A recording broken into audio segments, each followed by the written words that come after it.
அடுத்த செய்தி, இப்போ நம்ம மதுரையில் இருந்தோம், அங்கேருந்து திண்டுக்கலுக்கு போகிறோம். அங்கே எதுக்குயா போகிறேன் அப்படின்னு கேட்டிங்கன்னா, திண்டுக்கல் செம்பட்டி அங்கே வக்கம்பட்டி காளியம்மன் கோயில் அவங்க திருவிழா பண்ணணும்னு நினச்சிருக்காங்க. அந்த திருவிழாவில் தேர் இழுக்கிற அந்த ஒரு விழா உண்டு.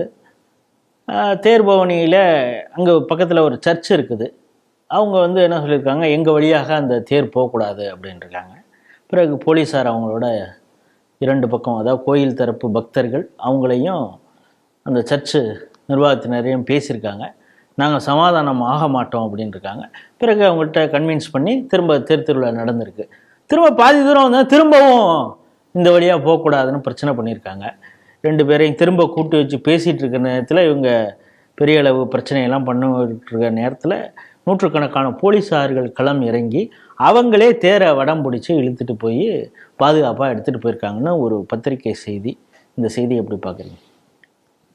தமிழன் தொடையில் கயிறு திரிக்கிறார்கள் அப்படின்னு கலைஞர் சொல்லுவார்.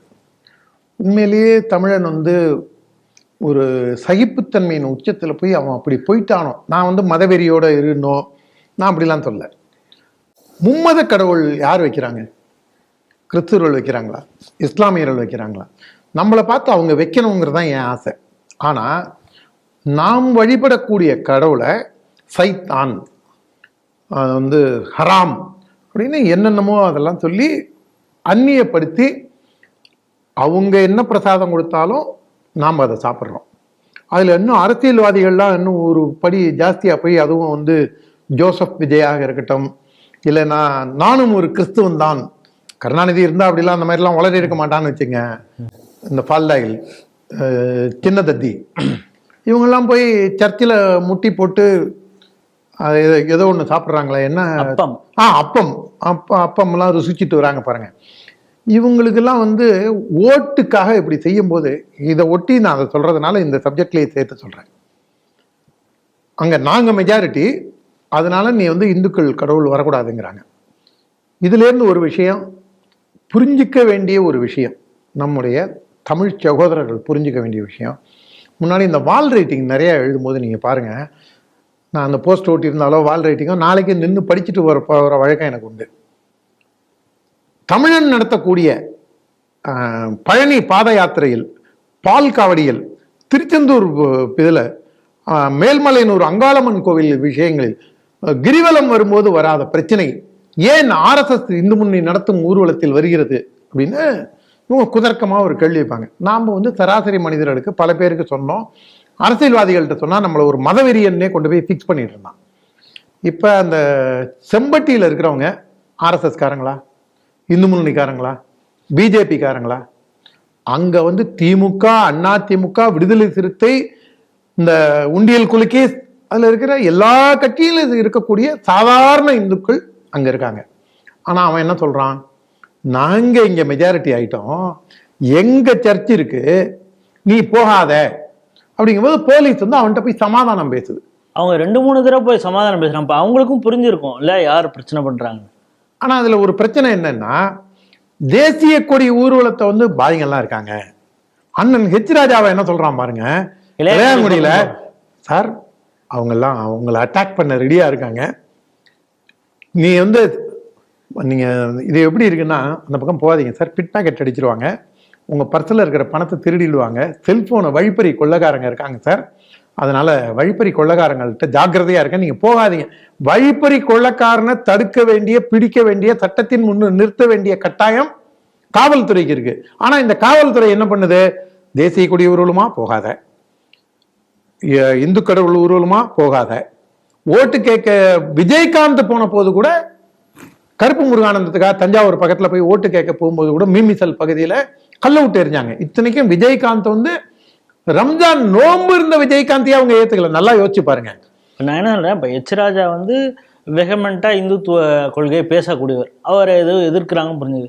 ஆனா வேலூர் இப்ராஹிமே கூட உள்ள போகக்கூடாதுன்னு ஒரு வேலூர் இப்ராஹிமாவது பிஜேபியில சிறுபான்மையின தேசிய செயலராக இருக்காங்க. வேலூர்ல ஒரு முகமது ஜான் அப்படின்னு சொல்லி அதிமுக ஒரு ராஜ்யசபா MP இருந்தாரு.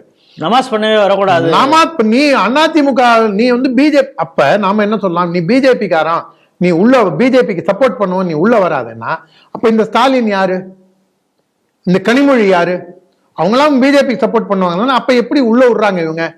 அப்ப இவங்கெல்லாம் ஊர்வலம் போகும்போது எல்லா இந்துக்களும் சேர்ந்து என்னைக்காவது தடுத்துடுறாங்கன்னு வச்சுங்க, என்ன பண்ண முடியும்னு சொல்லுங்க? ஒரு ஊர்ல சாதாரணமா ஒரு 350 தலைக்கட்டு இருக்கிற ஊர்ல, ஒரு 350 குடும்பம் இருக்கிற ஊர்ல, 1000 பேர் 1200 பேர் மக்கள் தொகை இருக்கிற ஊர்ல 400க்கும் மேற்பட்ட கிறிஸ்துவ ஜப கூட்டங்களும் கிறிஸ்துவ இதுவும் இருக்கு. எப்படி இதெல்லாம் வருது? இங்க ஒரு மாவட்டத்துல மொத்தமாவே ஒரு 4 லட்சம் பேர் 5 லட்சம் பேர் இருக்காங்கன்னா அங்க வந்து இந்த இதெல்லாம் சொல்லி கொடுக்குறாங்களே முஸ்லீம்ல ஜமாத்ல மதரசா அங்க 2000-3000 மதரசா. கேரளால நீங்க அந்த ஈக்குவேஷன் எடுத்து பார்த்தா தெரியும். இதெல்லாம் எங்க போய் நிக்குது கடைசியில? இதை வந்து நீ இந்த ரோடு வழியா போகாத, ஆர்எஸ்எஸ் காரன் பிஜேபி காரன் இந்து முன்னணிக்காரன் மட்டும்தான் பிரச்சனைக்கு உரியவன் அப்படின்னு சொல்லி பேசின இந்த திராவிட கட்சிகளும் இந்த கம்யூனிஸ்ட் இவங்களும் புரோக்கர்ஸும் இன்னைக்கு இந்த விடுதலை ஓலா யூபர் வாயர் விடுதலை சிறுத்தை இவர் இருக்காரு, என்ன சொல்ல போறாரு? சராசரி மனிதன். நீங்க இது ஒரு ஐசோலேட்டட் இன்சிடென்ட் கிடையாது, நல்லா யோசிச்சு பாருங்க. திருவல்லிக்கேணி ஐரோட்ல பிள்ளையார் ஊர்வலம் போகக்கூடாது, ஏன்னா அது ஆர்எஸ்எஸ் பிஜேபி நடத்துது. அதே மாதிரி நம்ம போன வாரம் கூட பேசியிருக்கோம், நாகூர் சீராளம்மன் கோவில் திருவிழாக்கு 2015 வரைக்கும் போன ரூட்ல போகக்கூடாது, ஏன்னா அங்க வந்து மசூதிகள் அதிகமா வந்துருச்சு. இப்ப இந்த இடத்துல இங்கேயும் போகக்கூடாது. கோயம்புத்தூர்ல இதே பிரச்சனை, அதே மாதிரி மேலப்பாளையத்துல இதே பிரச்சனை, திருநெல்வேலியில இதே பிரச்சனை. அங்கெல்லாம் எந்த ஆர்எஸ்எஸ் காரன் எந்த பிஜேபி காரனால பிரச்சனை. அதாவது மதவெறி யாருக்கு இருக்கு? கன்னியாகுமரியில அந்த இது இருக்கு பாருங்க, அதுக்கு பேர் என்ன, போட்டு. விவேகானந்தர் பாறைக்கு நீங்க அந்த போட்டு விடக்கூடாதுன்னு சொல்லி பிரச்சனை பண்றான். எல்லாத்துக்கும் உச்சமா கன்னியாகுமரியில அந்த பூமி பூஜை போது அண்ணாச்சியோட நான் போயிருந்தேன். விடிகாலில் 5 மணிக்கு திருப்பதி கோவிலுக்கு விவேகானந்தர் இதுக்குள்ள கேந்திராக்குள்ள அந்த திருப்பதி கோவில் கட்டினாங்க. அந்த பூமி பூஜைக்கு போனேன். அன்னைக்கு கலெக்டர் ஆபீஸ்ல போய் மனு கொடுக்குறாங்க, இந்த ஊர்ல நீங்க பெருமாள் கோவில் கட்டக்கூடாது. அங்க கட்டினது யாரு? திருப்பதி தேவஸ்தானம். அங்க சாதாரண இந்துக்கள் அந்த கோவிலுக்கு போறாங்கிற காரணத்தினால அவனுக்கு இடைஞ்சல் பண்ணாங்க. நாலுமாவடி பக்கத்துல நம்ம சரவணபவன் அண்ணாச்சி அங்க ஒரு கோவில் கட்டினாரு. உடனே அதுக்கு இடைஞ்சல் பண்றதுக்கு அந்த அண்ணாச்சி கட்டின கோவிலுக்கு, அந்த பெருமாள் வன திருப்பதி அந்த கோவிலுக்கு அவ்வளவு பிரச்சனை பண்ணாங்க. இது நான் என்ன கேட்கிறேன், சரவணபவன் அண்ணாச்சி ஆர்எஸ்எஸ் காரரா, திருப்பதி பெருமாள் இந்து முன்னணிக்காரரா, நாகூர் சீராளம்மன் அம்மன் வந்து பிஜேபி காரங்களா? இது எனக்கு என்ன புரியலன்னா, இதெல்லாம் இவங்க என்னைக்கு கண்டிக்க போறாங்க? இதெல்லாம் ஐசோலேட்டட் இன்சிடென்ட். நான் ஒரு 10 இன்சிடென்ட் சொல்லியிருக்கேன். இது வந்து எல்லாருக்கும் தெரிஞ்ச இன்சிடென்ட், தெரியாத இன்னும் இன்சிடென்ட், 100கணக்கான இன்சிடென்ட், மக்கள்கிட்ட போய் சேராத இன்சிடென்ட். உங்களாலேயும் என்னாலையும் பல விஷயங்கள் அடுக்க முடியும். இது வந்து திண்டுக்கல்லையே வந்து இப்ப சமீப ஒரு மாநாடு நடந்தது, மதம் மாறிய வன்னியர்களுக்கு எம்பிசி. அதுல அந்த இவர் ஒரு பாதிரியார் பேசுறாரு, நாங்க இனிமே உங்கள்கிட்ட கேட்கலாம் மாட்டோம், எங்கால் ஜோசப் விஜய் வந்துட்டான். அதான சொல்றீங்க, எங்கால் ஜோசப் விஜய் வந்துட்டான் அப்படின்னு சொல்லிட்டு நீ இனிமே முட்டி போட்டு ஓட்டு கேட்டா கூட வாய்ப்பில்லை ராசா அப்படின்னு தானே அந்த பாதிரியார் சொல்ல வராரு. அதனால பாருங்க எந்த அளவுக்கு அவங்க வந்து ஒரு கையை முறுக்கிற அளவுக்கு அவங்க நடந்துக்கிறாங்க பாருங்க. ஒரு இது இவங்கெல்லாம் சேர்ந்துதான் நம்மளுக்கு வந்து மதச்சார்பின்மை, சகிப்புத்தன்மை, அனைவரையும் அரவணைத்து வாழ வேண்டும்னு இந்த பயலுக்கு தான் நம்மளுக்கு வகுப்படுக்கிறாங்க. பாருங்க எவ்வளவு ஒரு கால கொடுமை பாருங்க.